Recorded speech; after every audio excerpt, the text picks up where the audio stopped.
गतकाली रात्रि रे rail line पारी करने समय घटी एभली अभावन घटना। रायगड़ा जिला जगन्नाथ मंदिर साहिर रजनी बेहेरा बयस 24 से सबुदिन भली तांकर कार्यक्रम को जाई फेरथिले। सूचना मुताबिक प्राय राति 9टा समय रेल धारणा पारी करुवा बेले जूनागढ़ भुवनेश्वर ट्रेन धक्का देथिला। एही घटनाटी अंडरग्राउंड निकट में थिबा माछ बजार ठारे घटी। ओभरब्रिज रास्ता खराब और रेल विभाग त्रुटि रेलपथ कार्यक्रम चलता जो अंडरग्राउंड रास्ता बंद कर दिया। कौन विकल्प रास्ता नथिबा हेतु विपदपूर्ण भाव रेल धारणा पार कर आसुथिले। से समय घटला एभली अभावन घटनास्थल में रायगड़ा जिला पुलिस और रेलपाई पुलिस पहुंची गुरुतर अवस्था महिला को उद्धार कर रायगड़ा मुख्य चिकित्सालय भर्ती करथिले। अवस्था गुरुतर थिबा हेतु तांकु विशाखापट्टनम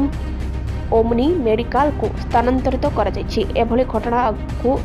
घटवार संभावना रही साधारण शुणा बनवाली बेहरा मो जगन्नाथ मंदिर साई वार्ड नंबर 2 बासिंदा हेले घटना आज घटी रजनी बेहरा बोले झीर से झीर मैंने रहा ठिकना है जगन्नाथ मंदिर साई वार्ड नंबर 2 रोचे सी गोटे प्राइट संस्था काम करूला तो कम सरला आसी मैंने आम रेलपथ जोटा कि माछ बजार गोटे रेल रास्ता अच्छी से रास्ता आसा कारण है आम अंडरग्राउंड रास्ता अच्छी ओवरब्रिज रास्ता अच्छी ओवरब्रिज मैंने अधिक रास्ता पड़ो अब आम अंडरग्राउंड काम बंद रहे कि रास्ता ना है तो जल्दी आसापी कौन कला ये रास्तार आसाला आसा समय आम रायगड़ा जूनागढ़ जो ट्रेन आसुन कि धक्का मारी से समय आम किए नथिलु आम रेड़ा चिकित्सालय आसी पहुँचलु से समय आम भाई थे लाई भाई से मैंने घटनास्थल मेडिकल आनी तो आंगुठी पचारे भल भले आशा कर मोला पिंकू जा मो घर अर्जेंट साई मत मु पार्क बसती पार्क मत फोन आइला को जो माछ बजार पाक गली गला जो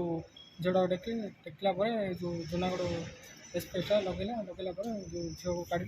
मेडिकल रिपोर्ट सार हस ना सर धरी सर आम्बुलेंस धरिक आइल चिकित्सा रायगड़ा चिकित्सा मेडिकल